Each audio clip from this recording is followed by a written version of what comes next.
in Kelm, there was an avodah not to look up when somebody came to the Beis Medrash, because in Kelm, the specific Musar avodah which they focused on was rigid arrangement of time, of space, of everything which a person does, allocated precisely and as much as perfectly to what one is supposed to be doing or where one's supposed to be, etc. So there was a famous story about some high government official who came to the Kelm Beis Medrash, and he was amazed. Normally wherever he went, he may cut a fancy figure and people would stare at him, but nobody looked up at him. They say in Kelm, if you left your raincoat in the coat room, you come back 20 years later and it was exactly where you left it, because nobody would touch it, right?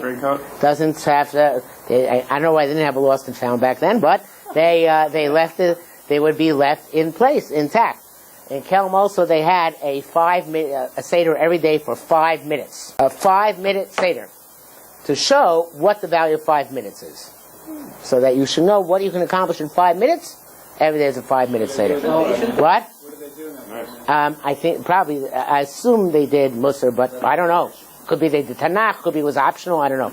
But I want to just tell you the flip side of this, once we're on the topic, is that I don't think I would have been able to tolerate Kelm. Yaakov Kamenetsky, if you read between the lines in his biography, went there and couldn't stand it.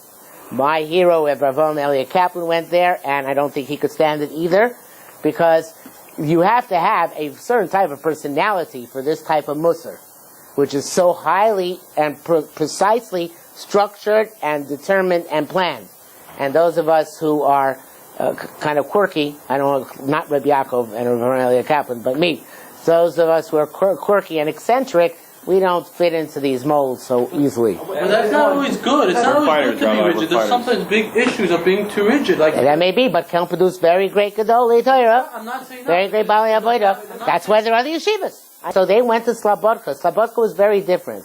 Slobodka was, the principle of Slobodka was in fact to allow tremendous leeway for each person to develop individually in his own way.